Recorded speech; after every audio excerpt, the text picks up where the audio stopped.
आप देख रहे हैं ब्रजभूमि न्यूज। ब्रज की सांस्कृतिक विरासत के दर्शन का माध्यम ब्रजभूमि न्यूज। सभागार में अभी पधारे हैं हमारे अनुज परम ऊर्जावान परम तेजस्वी श्री मृदुलकांत शास्त्री जी महाराज। आज से आपकी बहुत सुंदर कथा आरंभ हो रही है, हो चुकी है, चल रही है कथा अनवरत आपके शिविर में।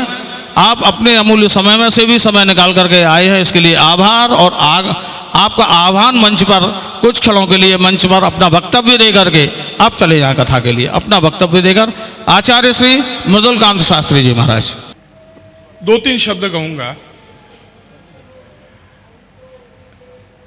आंदोलन तो दिल्ली में जाके ही होगा, वृंदावन में कोई सुनने वाला नहीं होता।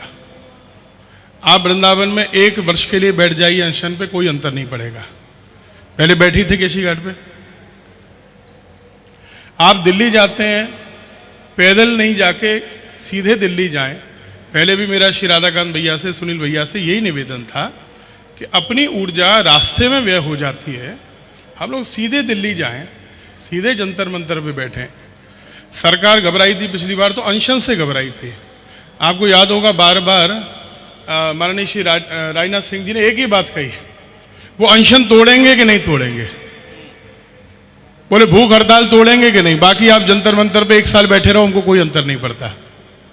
जंतर मंतर पे बैठना कोई मुख्य बात नहीं है। हम लोगों ने 1.5 दिन के अंदर विशाल धर्म संसद दिल्ली के बॉर्डर पर की थी, 1.5 दिन के अंदर।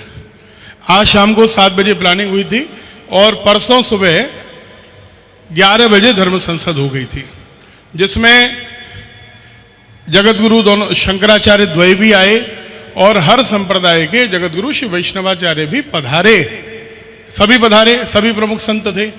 उससे सरकार को अंतर पड़ा, लेकिन संवाद की कमी कहीं ना कहीं आई। इसके कारण आंदोलन में अब वो गति नहीं रही जो पहले थी। उसका मूल कारण मैं एक निवेदन जरूर कहूंगा, जब भी कोई विशिष्ट व्यक्ति आए तो विशिष्ट व्यक्ति से बाबा और केवल मान मंदिर के अपने 2-3 जो प्रमुख हैं वो मिले। अगर बाहर के बुलाए जाएं तो फिर सब बुलाए जाएं, नहीं तो फिर आंदोलन में फूट पड़ती है। ये मैंने पहले भी निवेदन किया था। साथ में भोजन करते समय अगर ये चर्चा नहीं की जाए कि कल क्या कार्यक्रम है और अगले दिन आप पेपर में कुछ और खबर पढ़ रहे हैं, तो फिर कष्ट होता है। हम लोगों ने दिन रात परिश्रम किया। हम लोग कोई सम्मान नहीं चाहते थे। अगर आप कहेंगे, बताएं, क्या हम लोग यमुना जी के मंच पर दिल्ली में एक भी दिन चढ़े क्या? एक भी दिन बोले क्या? क्या हम लोगों ने कहीं अपना नाम का बैनर भी लगाया क्या? आदरणीय श्री चतुर्वेदी जी हैं। लेकिन अगर फिर विशिष्टता का अंतर आता है और विशिष्टता में भेदभाव किया जाता है महाराज श्री, तो फिर उससे बड़ा कष्ट होता है, बहुत कष्ट होता है। मेरी आंखों में आंसू थे और आंसू लेकर मैंने श्री राधाप्रिय जी से बहुत लंबा संवाद किया था, और वो संवाद, उसका कष्ट मुझको आज तक है। अगर मैं दिखावे के लिए आपसे कहूं कि मंच पर ऐसा नहीं बोलूंगा तो मैं गलत बोल रहा हूं। मेरी एक समस्या जरूर है कि मेरा स्वाभिमान कभी समाप्त नहीं होता। मैं ब्राह्मण हूं तो स्वाभिमानी ब्राह्मण हूं। मैं आपके साथ हमेशा रहूंगा, लेकिन स्वाभिमान के साथ कोई समझौता नहीं करूंगा। अगर आप कहते हैं ये 4 लोग विशिष्ट हैं और ये 40 जो हैं जिन्होंने आपके साथ दिन रात परिश्रम किया और दिन रात लड़े, और वो लोग विशिष्ट नहीं है, विशिष्टता कहां से आ जाती है? विशिष्टता का भेदभाव कहां से आ जाता है? बार बार हर इंटरव्यू में, हर कथा में आज भी मैं कहता हूं कि परम श्रद्धेय श्री मान मंदिर वाले श्री रमेश बाबा जी महाराज और श्री पंकज बाबा जी महाराज के नेतृत्व में ही आंदोलन चला। हम लोग साथ में गए। हमने कहीं ये नहीं कहा, किसी कथा में आज तक ये नहीं कहा, किसी मंच से आज तक ये नहीं कहा कि हम लोग लेके गए थे यमुना मुक्ति पद यात्रा। बिल्कुल नहीं कहा। साथ में गए थे, बाबा के नेतृत्व में गए थे, श्री राधाकांत जी के नेतृत्व में गए थे, यही कहा। लेकिन भेदभाव नहीं होना चाहिए, ये मेरा पुनः निवेदन है। आंदोलन फिर खड़ा हो सकता है, कोई बहुत बड़ी बात नहीं है। आप लोगों ने, श्री राधाकांत जी ने, सुनील जी ने, राधा प्रिय जी ने जो बाबा ब्रज में संपर्क किया, बहुत बड़ा संपर्क था और कई महीने की मेहनत थी। हम लोग उसका आसपास भी नहीं जा सकते। इन लोगों ने जो परिश्रम किया, परम श्रद्धेय श्री पंकज बाबा जी महाराज ने आंदोलन को पूर्ण जो आशीर्वाद दिया, उसकी कोई कल्पना नहीं हो सकती। हम लोग तो महाराज एक दिन का वो भंडारा नहीं करा सकते, पूरे कुंभ में मिला के वो भंडारा नहीं हो सकता और वो व्यय नहीं हो सकता जो श्री पंकज बाबा जी महाराज ने पूरी दोनों यात्राओं में करवाया। पूरे कुंभ में मिला के इतने भंडारे नहीं होंगे जो पंकज बाबा जी महाराज ने 13 और 11 दिन की 24 दिन की यात्रा में करा डाले। लेकिन सबको समानता मिलनी चाहिए, ब्रजवासी सबको गौरव मिलना चाहिए। देखिए, ब्रजवासी आज भी जाने को तैयार है, लेकिन उसको फिर मनाना पड़ेगा और सम्मान देना पड़ेगा। और जब सम्मान मिलने की बात आवे तो फिर कोई नहीं हो, फिर श्री रमेश बाबा जी और श्री पंकज बाबा जी मंच पर विराजमान है तो हमको खुशी होगी। हम लोगों को मंच पर नहीं चढ़ना है। श्री नवल गिरी जी महाराज मेरी बात से सहमत होंगे, हमारी रोज ये चर्चा होती थी। फिर कोई तीसरा और चौथा और पांचवा और आप विशिष्ट हैं तो आ जाइए और आप विशिष्ट नहीं है तो नीचे उतर जाइए, ऐसा नहीं होना चाहिए। बहुत आनंद से यमुना जी आएंगी, अविरल भी होगी, निर्मल भी होगी यमुना जी। आप देखिए, हमने तो उस दिन भी जी न्यूज़ का जो इंटरव्यू था लाइव, हमने उस दिन भी कहा, किसी को अच्छा लगे किसी को बुरा लगे, हमने कहा सरकार की नीयत अच्छी है लेकिन काम नहीं हुआ। फिर मुझे बताया भी गया क्या क्या काम चल रहे हैं, अलग से बैठाकर बताया भी गया। मैं संतुष्ट भी हूँ, लेकिन उसके लिए बहुत ऊर्जा लगानी होगी, बहुत आंदोलन खड़ा करना होगा। और आज चेतोगे तो 2022 से पहले ही आंदोलन सफल हो सकता है, और आज भी नहीं चेतोगे तो 2022 के बाद फिर 2 साल तक आपकी हमारी सुनवाई नहीं होगी। मंत्री हमारे हैं, मंत्री 2 मंत्री यहाँ से अपने हैं। हरियाणा की सरकार की बात थी, हरियाणा में भी अपनी सरकार हो गई। केंद्र की सरकार की बात थी, उमा भारती जी ने यही तो कहा था, उत्तर प्रदेश में हरियाणा में सरकार हो और केंद्र में सरकार हो तो आ जाएगी यमुना जी। तो क्यों नहीं आई यमुना जी? तो अब नहीं आएंगी यमुना जी तो फिर हरियाणा में, हम तो कहते हैं सरकार बार बार रहे, 50 साल रहे, लेकिन अब अगली बार सरकार नहीं आई तो फिर ये बात हो जाएगी कि हरियाणा में सरकार आएगी तब होगा। तो 2022 से पहले जो होना है वही होगा। इसके लिए ब्राह्मण सेवा संघ बिल्कुल उपयुक्त स्थान है। आदरणीय श्री चंद्रलाल शर्मा जी, आदरणीय सत्यवान जी शर्मा और आदरणीय भाई साहब श्री आनंद वल्लभ गोस्वामी जी बैठे हैं, बड़े ऊर्जावान यहाँ व्यक्तित्व बैठे हैं, बहुत संत महापुरुष महामनीषी यहाँ बैठे हुए हैं। पीछे पंडा सभा की, तीर्थ पुरोहित सभा के भी जन बैठे हुए हैं, सब लोग साथ में हैं आपके, कहीं कोई पराया नहीं है। लेकिन वो पराये और अपने का बाबा, फिर मैं कहता हूँ भेदभाव कहीं नहीं हो जाए, उससे बड़ा कष्ट होता है, उससे मन आहत होता है। आप लोग तो जब कहो तब चलने के लिए तैयार हैं।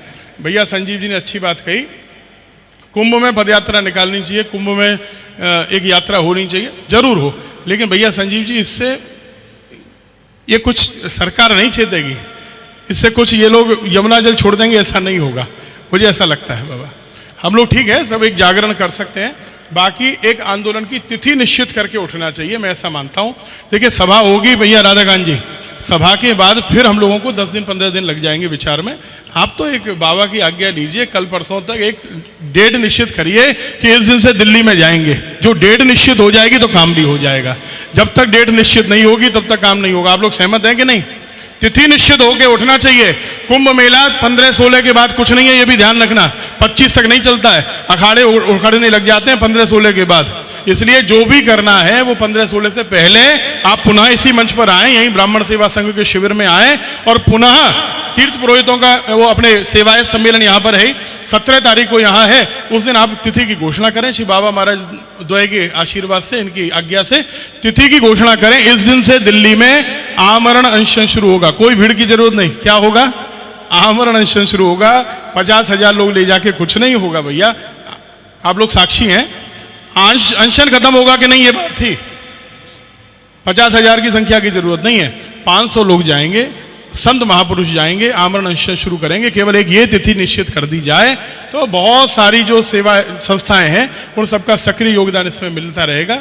हम तो पहले भी आपके संग थे, अब भी आपके संग ही हैं, और जहाँ फिर हमारे भाई साहब हैं तो वहाँ कोई बाहर नहीं है।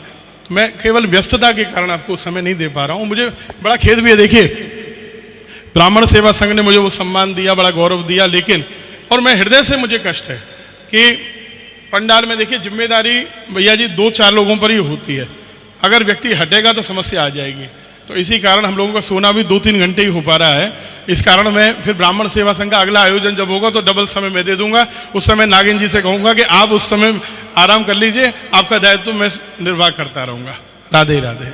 यमुना मैया की धन्य धन्य ब्रज भूमि के तूने चरण चिन्ह यहाँ डाले, भाग्यवान है कृष्णा तेरे देश में रहने वाले। मैं ब्रज को रसिया ब्रजवासी, मेरो मन कान्हा को दास, आत्मा राधे की दासी। बिरज की बोली मिठलौनी जी, बिरज की बोली मिठलौनी, और ब्रज भूमि सी भूमि जगत में और नहीं होनी। तो ये जो ब्रज भूमि है, इसकी अगर आप लीलाएं देखना चाहते हैं और इनकी चीज़ें देखना चाहते हैं तो देखते रहिए ब्रज भूमि न्यूज़।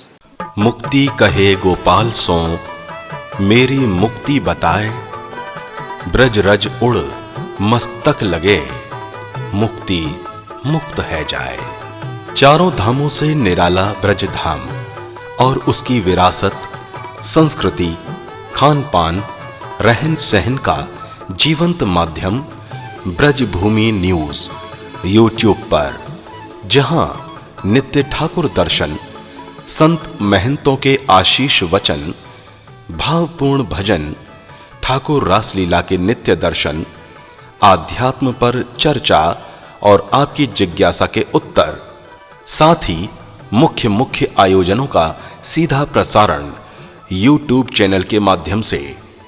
आप जुड़ें ब्रजभूमि न्यूज़ से और ज़्यादा से ज़्यादा इस चैनल को सब्सक्राइब करें। आनंद लें ब्रजभूमि न्यूज़ का। यमुना का किनारा हो